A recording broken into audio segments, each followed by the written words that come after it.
Good morning, students.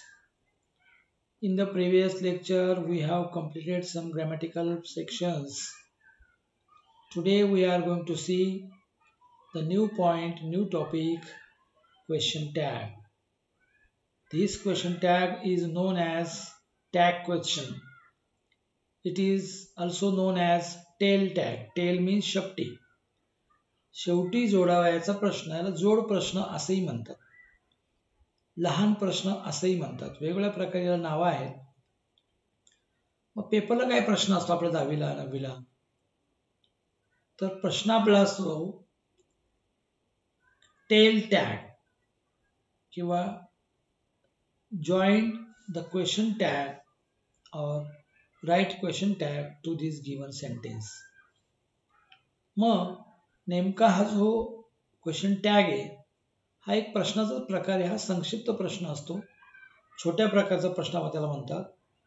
जसं आपल्याला नेहमी बोलण्याची सवय असते बघा, मी शाळेत जात असतो, जातो ना, अशा प्रकारचा आपण प्रश्न विचारतो. किंवा एखादा आपल्याला संक्षिप्त संदिग्ध प्रश्न विचारतो, तू अभ्यास करतो ना का नाही करत? आणि एखाद्याने उलटा प्रश्न विचारला, तू आंबा खातो का नाही खात? म्हणजे अशा प्रकारे होकारार्थी वाक्याला नकारार्थी प्रश्न आणि नकारार्थी वाक्याला होकारार्थी प्रश्न असतो. इथे म्हटले बघा, एखादे विधान केल्यानंतर ऐकणाऱ्याकडून होय असा प्रतिसाद आपल्याला मिळण्याकरता आपण अशा प्रकारचा प्रश्न विचारतो. थोडक्यात हा कन्फर्मेशन क्वेश्चन आहे. एखादी गोष्ट कन्फर्म करतो आपण, त्यासाठी विचारावयाचा प्रश्न आहे आणि तो व्हर्बल क्वेश्चन आहे. बघा तुम्ही, इथं व्हर्बल क्वेश्चन आहे. उदाहरणार्थ, is it dog, is it cat, is it mat. तसं इथं बघा, aren't we, does he, doesn't he, didn't they, does he, isn't she. म्हणजे अशा प्रकारे आपण हा दिलेल्या वाक्यावरून आपण एक व्हर्बल क्वेश्चन बनवतो. पण तो व्हर्बल क्वेश्चन शॉर्टकट असतो, शिवाय तो त्या वाक्याला जोडून येतो शेवटी. म्हणून याला टेल टॅग म्हटलं. टेल म्हणजे शेपटी. म्हणजे वाक्य असतं अगोदर जसं तसं, त्याला कॉमा देऊन आपण एक शेपटी जोडतो, शेपटीसारखा भाग जोडतो. म्हणजे बघा, क्वेश्चन टॅग बनवताना सगळ्यात महत्वाची गोष्ट अशी की आपल्याला जे दिलेलं वाक्य आहे ते जसल्या तसं लिहावं लागतं. फक्त फुलस्टॉप काढून टाकायचा, त्याच्यावर जिथे कॉमा द्यायचा. बघा, या ठिकाणी एक वाक्य आहे, ही इज व्हेरी काइंड. हे विधान आहे, त्याला क्वेश्चन टॅग जोडत असेल तर त्यांनी केलं he is very kind. Same वाक्य लिहिलेले, काही बदल न करता फक्त कॉमा दिला इथे बघा. आणि कॉम्यानंतर इजंट ही केलं. मग आता इजंट ही आला कुठून? तर आपला नियम असा आहे, दिलेलं वाक्य अतिशय काळजीपूर्वक बघायचं. बघा, दिलेलं वाक्य होतं ही इज. या वाक्यामध्ये एक नंबर आलेला कर्ता किंवा सर्वनाम, याच्यानंतर येणारे क्रियापद, या दोन शब्दांकडे अतिशय काळजीपूर्वक बघायचं. पुढे व्हेरी काइंड आलं, डल आलं, डेंजरस आलं, हॅपी आलं, लकी आलं, गुड आलं, बॅड आलं, काही घेणं नाही आपल्याला. आपला मूळ मुद्दा आहे, वाक्याच्या सुरुवातीला येणारा एक नंबरचा कर्ता कोण आहे आणि 2 नंबर येणारा सहाय्यक क्रियापद कोण आहे. जर वाक्य नकारार्थी असतं तर 3 क्रियापद महत्वाचे, म्हणजे 3 शब्द महत्वाचे, 1, 2 आणि 3. बघा, नॉट पर्यंत. ही डज नॉट, मग एवढे 3 शब्द महत्वाचे. इथं बघा, होकारार्थी वाक्य फक्त वी आणि आर महत्वाचं आहे. 1 आणि 2 नंबरला दे फाउंड, एवढे 2 शब्द महत्वाचे. ही नेव्हर अटेंड. आता तुम्ही म्हणा इथं 3 आहे, मग इथं 3 झालं कारण एक नेव्हर शब्द आलाय. नेव्हर हा नकार दाखवतो म्हणून 3 शब्द आले, पण मूळ शब्द 1 नंबरला करता, 2 नंबरला क्रियापद. आपल्याला नेव्हर हा शब्द आर नेव्हर, इज नेव्हर असं कधी लावता येत नाही, त्यामुळे आपण नेहमी नेव्हर हा मुख्य क्रियापदाच्या आधी लावतो, म्हणून एवढे शब्द आले बघा. म्हणजे उदाहरणार्थ आपण he doesn't attend, he does not attend असं करता आलं असतं, पण ही नेव्हर अटेन्स, त्याला डजची गरज नाही म्हणून नेव्हर आला. नेव्हर आल्यामुळे अटेंड शब्द पुढे गेला. त्यामुळे 1, 2 आणि 3 हे शब्द खूप महत्वाचे. असो, मूळ मुद्दा आपला काय, दिलेलं वाक्य जसल्या तसे लिहून घ्या, त्यानंतर कॉमा द्या. कॉम्यानंतर वाक्यात येणारं जे सहाय्यकारी क्रियापद ती निवडा. निवडलं बघा, इज घेतलं, शिवाय ते लहान लिपीत लिहिलंय, कारण कॉमा आला की पुढे नेहमी लहान लिपी असते. लहान लिपीत आपण इज लिहिला आणि इज हे वाक्य जे अगोदर दिलेलं जे वाक्य होतं त्या वाक्यामध्ये ही इज होतं, म्हणजे हे वाक्य होकारार्थी होतं. मग आपण बोललो बघा, इथे होकारार्थी वाक्याला नकारार्थी प्रश्न, नकारार्थी वाक्याला होकारार्थी प्रश्न असतो. या नियमानुसार आपण या ठिकाणी इथे इज शोधला, घेतला, त्याला नॉट लावला, इज नॉट झाला. पण आपल्याला क्वेश्चन टॅग बनवण्याचा सगळ्यात महत्वाचा नियम आहे, इज नॉट चालत नाही, त्याला इजंट करून घ्यावं लागतं. इजंट हा इज नॉटचा शॉर्टन फॉर्म आहे, शॉर्ट फॉर्म आहे, त्याला abbreviation, short form, contracted form म्हणतात. मग is not, isn't, are not, aren't, would not, wouldn't, could not, couldn't, was not, wasn't, shall not, shan't. वेगळं आहे, पुढे तक्ता येईल तेव्हा मी त्यात दाखवून देईल तुम्हाला. पण सध्या तरी आपण is not, isn't, are not, aren't, does not, doesn't, do not, don't असे कॉन्ट्रॅक्टेड फॉर्म असलेले क्रियापद घ्यावे लागतात. आणि त्याचा कॉन्ट्रॅक्ट फॉर्म करताना ओ गायब होतो. बघा या ठिकाणी नॉट आहे ना, मग नॉटचं स्पेलिंग एनओटी असतं. ती एनओटी न करता एन ॲपॉस्ट्रॉफी, बघा इथं दिला तो कॉमा आहे, वर दिला तो ॲपॉस्ट्रॉफी, हा पण फरक आहे. खाली येतो तो कॉमा असतो आणि वरती असतो तो ॲपॉस्ट्रॉफी असतो. Apostrophe T, is an apostrophe T बनला इजंट. आणि पुन्हा जो एक नंबरला करता आहे तोच करता इथे घेतला आणि क्वेश्चन मार्क दिला. म्हणजे 3 शब्दांमध्ये आपण हे बनवतो. योगायोग असा की या ठिकाणी करता ही होता, तो पण लहान लिपीत लिहिलेला आहे आपण, आणि क्वेश्चन टॅग दिला इजंट ही. पुढे आपण चेक करूया, अजून 2-3 वाक्य आपल्याकडे आहे. We are all brothers, comma दिला आपण. आता या ठिकाणी डायरेक्ट उत्तर लिहिले म्हणून पेपरमध्ये आपण काय करणार, प्रश्न तर काही लिहित नाही आपण पेपरमध्ये, पण आपला प्रश्न लिहायचा नसतोच, डायरेक्ट आपण उत्तर लिहित असतो. बाण दाखवला, वी आर ऑल ब्रदर्स लिहिला, कॉमा दिला. जे बघा आपण पहिला नियम आपला वाक्य लिहून घेणे, दुसरा नियम कॉमा देणे, तिसरा नियम वाक्यातील सहाय्यकारी क्रियापद शोधणे, शोधला आपण इथं बघा आर. हे वाक्य होकारार्थी होतं म्हणून याला नॉट लावला, आरंट केलं. आणि वाक्यातला सहाय्यकारी, वाक्यातला करता शोधला, करता होता वी घेतला, पण तो लहान लिपीत घेतला आणि क्वेश्चन टॅग दिला. बरोबर. तसंच सेम वाक्य पुढे आहे, he does not take exercise, he does not take exercise. पुन्हा नियम तोच, दिलेलं वाक्य जसं तसं लिहून घ्या, लिहून घेतलं, कॉमा द्या, दिला. या वाक्यातील सहाय्यकारी क्रियापद शोधा, बघा डज शोधला. या वाक्यात नॉट ऑलरेडी होता त्यामुळे आपल्याला नॉटची गरज नाही आता. म्हणून होकारार्थी वाक्य असेल तर नकारार्थी क्वेश्चन टॅग, नकारार्थी वाक्य असेल तर होकारार्थी क्वेश्चन टॅग. यानुसार वाक्यातला सहाय्यकारी क्रियापद निवडला डज, आणि वाक्यातला करता घेतला ही, शेवटी क्वेश्चन मार्क दिला. म्हणजे बघा, पहिला नियम वाक्य लिहून घ्या, दुसरा नियम स्वल्पविराम द्या, तिसरा नियम सहाय्यकारी क्रियापद निवडा, चौथा नियम वाक्य होकारार्थी असेल तर नकारार्थी शॉर्ट फॉर्म बनवा, आणि नकारार्थी वाक्य असेल तर होकारार्थी वाक्य बनवा, त्याला नॉट लावायची गरज नाही. आणि पुढे करता निवडा आणि क्वेश्चन टॅग, क्वेश्चन मार्क द्या. एवढे बदल करून आपण वाक्य बनवू शकतो. एक पैकी एक मार्क मिळेल. पण नियम काय बघा, स्वल्पविरामानंतर मोठा अक्षर काढू नये, कॅपिटल काढू नये.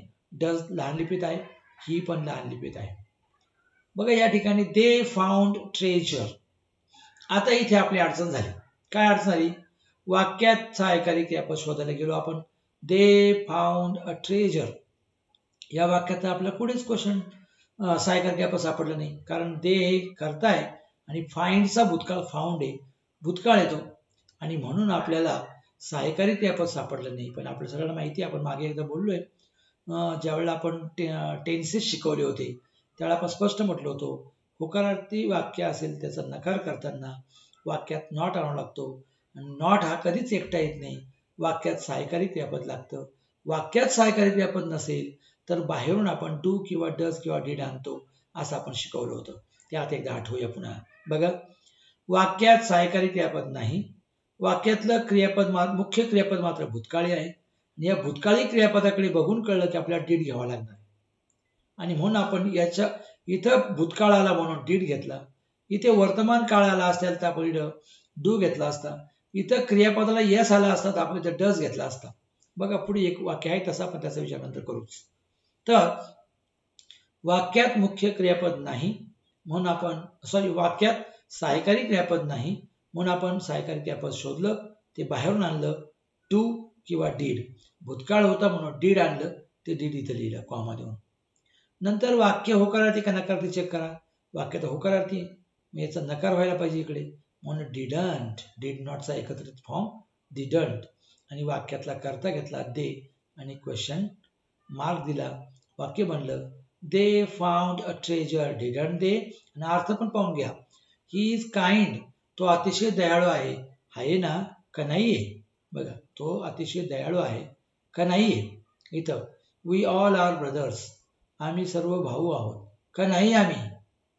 का आम्ही भाऊ नाहीये असं. म्हणजे आहोत का नाही, नाही का आहे, जातो का नाही जात, खेळतो नाही खेळत, खेळत नाही का खेळतो.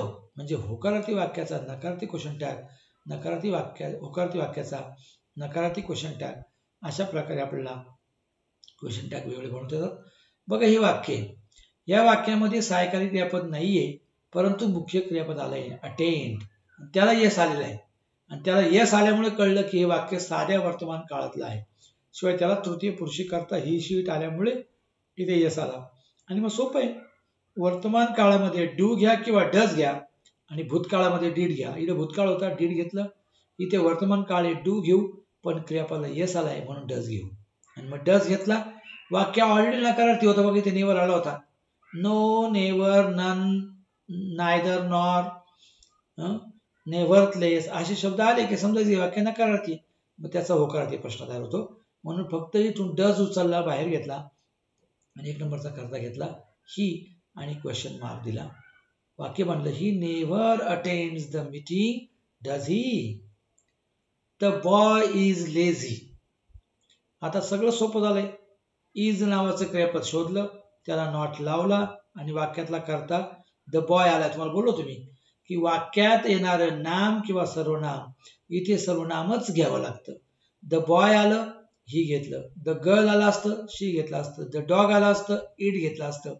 The man, he. The woman, she. The boys, दे.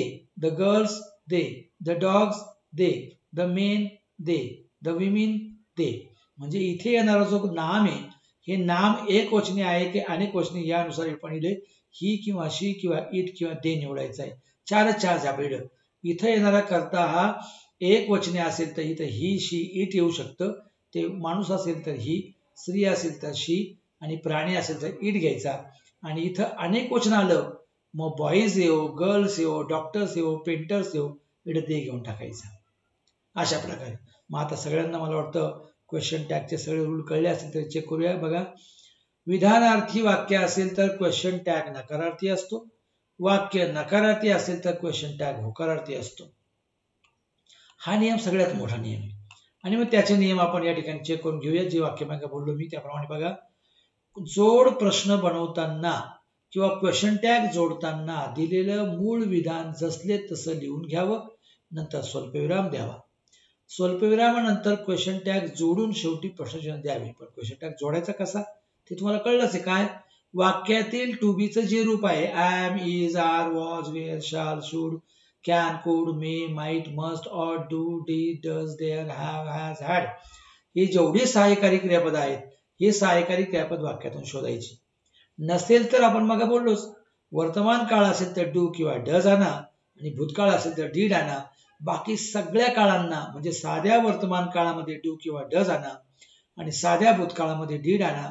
बाकी मुलांना तुम्हाला एक सांगतो गमतीचा भाग, चालू वर्तमान काळ, पूर्ण वर्तमान काळ, चालू पूर्ण वर्तमान काळ, चालू भूतकाळ, पूर्ण भूतकाळ, चालू पूर्ण भूतकाळ, साधा भविष्यकाळ, चालू भविष्यकाळ, पूर्ण भविष्यकाळ, चालू पूर्ण भविष्यकाळ, अशा 10च्या 10 काळांना सहाय्यकारी क्रियापद उपलब्ध असतं. तेच उचलायचंय आपल्याला.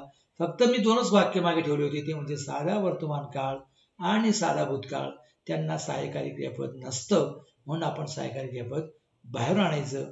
वर्तमान काळासाठी डू किंवा डज आणा, आणि भूतकाळासाठी डीड आणा. आणि वाक्य होकारार्थी असेल तर नकारार्थी क्वेश्चन टॅग बनवा, नकारार्थी वाक्य असेल तर होकारार्थी क्वेश्चन टॅग बनवा. आणि आणखी महत्वाचा भाग असा की जर वाक्य नकारार्थी दिलं असेल अगोदरच तर तुम्हाला कुठलंच टेन्शन नाही मुलांना. 12ची 12 काळ सहाय्यकारी क्रियापद आलेलंच ते असणार आहे. कारण का, नकारताच होतच नाही ना, तुम्हाला माहिती आहे. नकार बनवायचा म्हटलं की नेहमी सहाय्यकारी क्रियापद असतं. नॉट लावला जायचा ठरला, नॉट वाक्यात आला की सहाय्यकारी क्रियापद असतंच, आणि सहाय्यकारी क्रियापद उचलणं सोपं आहे आपल्याला. त्यामुळे आपण अशा प्रकारचं सहाय्यकारी क्रियापद उचलू शकतो. ओके, तर नेमकं या ठिकाणी काही क्वेश्चन टॅगची वाक्य दिलेली आहे. मग आपण जे बोललो की साध्या वर्तमान काळ असेल तर काय, साधा भूतकाळ असेल तर काय, वाक्यात मुख्य क्रियापद असेल परंतु सहाय्यकारी क्रियापदच नाहीये तर काय. बघा, दे ऑलवेज कम, सहाय्यकार क्रियापद नाहीये. दे वी सीट, सहाय्यकार क्रियापद नाहीये. हेमंत कम्स, सहाय्यकार क्रियापद नाहीये. ही सिंग्स, शी सिंग्स, सहाय्यकार क्रियापद नाहीये. दे रीच्ड, सहाय्यकार क्रियापद नाहीये. ही फाउंड, सहाय्यकार क्रियापद नाहीये. दे दॅट गर्ल गॉट, कारण सहाय्यकार क्रियापद नाहीये कसं कळतं? कमच्या आधी ते शोधायचं. सीटच्या आधी शोधा, कम्सच्या आधी शोधा, सिंगच्या आधी शोधा, रीचच्या आधी शोधा, फाउंडच्या आधी शोधा आणि गॉडच्या आधी शोधा आणि कर्त्याच्या मध्ये शोधा. तर लगेच लक्षात येईल की एक नाही बघा, सगळी वाक्य 1 2 3 4 5 6 7 वाक्ये, 7ही वाक्यांमध्ये सहाय्यकारी क्रियापद नाही. पण आपण एक चेक करूया आता पटापट. दिलेल्या वाक्यातल्या क्रियापदाला कुठे यस आलाय बघूया. जिथे जिथे यस आला ना तिथे डज लावू. कम हाय का यस नाहीये, मग बघा डज नाहीये. सीट डज यस नाहीये, मग बघा डज नाहीये. कम्स, कम्सला यस आला बघा, हाय बघा डज इथं, म्हणजे कम्स आला की डज येणार. सिंग्स डज आला बघा, बाकी कुठेच नाही.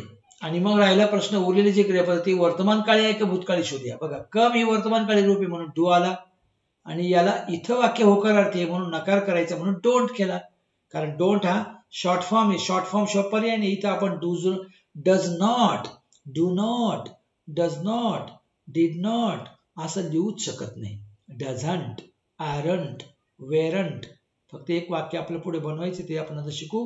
की आय एमचं वाक्य आलं तर आय एम नंतर ॲमंट आय असं होतच नाही. इंग्लिशमध्ये ॲमंट आय बनवण्याची पद्धतच नाही, त्याला आपण आरंट आय करतो. पण त्याच्याबद्दलचा नियम पुढे आपण चेक करूच. तो पद्धतीने चेक करूया. बघा पहिलं वाक्य ॲज इट इज लिहून घेतलं, त्यानंतर वाक्यात येणारं सहाय्यकार क्रियापद शोधलं, नाहीये त्याच्यात, मग बाहेर आलं डू, त्याला लावला नॉट, बनलं डोंट, आणि मग वाक्यातला कर्ता घेतला दे, डोंट दे आणि क्वेश्चन मार्क, झालं वाक्य. वी सीट सहाय्यकार क्रियापद नाही, पण क्रियापद वर्तमान काळी आहे. डू घेतला, वाक्य होकारार्थी आहे, नकारार्थी वाक्य केलं. डोंट करून घेतला आणि 1 नंबरचा वी लहान लिपीत लिहिला. सगळे लहान लिपी बघा इथं. 3 नंबरचं वाक्य, हेमंत कम्स, कम्स वरून कळलं डज येणार, आणि हेमंत वरून कळलं की हेमंत मुलगा आहे म्हणून त्याच्याबद्दल ही वापरण्याकर आपण हेमंत वापरू शकत नाही डायरेक्ट, म्हणून तो चेंज केला. आणि वाक्य होकारार्थी त्याचा इथं नकार केला. ही कम्स म्हणजे Hemant comes, doesn't he. She sings, sings पुन्हा सहाय्यकार क्रियापद नाही, आणलं डज, वाक्य होकारार्थी, नकारार्थी म्हणलं डझंट, आणि 1 नंबरचा कर्ता घेतला शी, डझंट शी, पण कॉमा दिला मात्र. They reached there, they reached here yesterday, मग दे रीच मध्ये 1 नंबरला आहे, 2 नंबरला आहे रीच्ड, हे भूतकाळी क्रियापद आहे म्हणून डीड घेतला. पण हे वाक्य होकारार्थी, मग इथं नकार पाहिजे, नकारासाठी पण शिवाय तो एकत्र पाहिजे म्हणून डझंट, डिडंट, डोंट, मग इथं डिडंट पाहिजे ना, मग डिडंट, आणि 1 नंबरचा करता दे, डिडंट दे, बरोबर. फाउंड आहे, फाउंड भूतकाळी क्रियापद आहे, इथं सहाय्यकारी क्रियापद नाहीये. मग आपण बाहेरून आला डीड, त्याला लावला नॉट, डिडंट, आणि मग म्हणलं ही. आता एखादं वाक्य तुमच्याकडनं ऐकूया, जर याच्याकडे बघा आणि इथे न बघता इथून सांगा. 1 नंबरला आहे दॅट गर्ल, दॅट गर्ल हा पूर्ण करताय, आणि गॉट, गॉट कोणतं क्रियापद आहे सांगा पटकन. ओके बरोबर, भूतकाळी क्रियापद आहे. भूतकाळी क्रियापद असेल तर कोणतं क्रियापद घेऊ? डू घेऊ, डीड घेऊ, डज घेऊ, सांगा पटकन. ओके डीड, एकदम बरोबर. वाक्य होकारार्थी का नकारार्थी? होकारार्थी, एकदम बरोबर, होकारार्थी वाक्य. मग या वाक्यामध्ये नकार करायचा पुढे म्हणून डीड नॉट घेतला, टू एकत्र केला डिडंट बनतो, डिडंट केला, आणि 1 नंबरला दॅट गर्ल, दॅट गर्ल मुलगी आहे, मग तिला आपण काय वापरणार? ही कशी काही शी, एकदम बरोबर शी. मग बघा आता सगळ्यांच्या लक्षात आलेला नियम आहे, साध्या वर्तमान काळात मूळ क्रियापदाला काहीही लागलेलं नसतं, त्यामुळे आपण डू घेतो, त्याचा डोंट बनवतो किंवा डू करतो. वाक्य नकारार्थी असेल तर इकडे होकारार्थी प्रश्न, इकडे होकार असेल तर इकडे नकार असेल.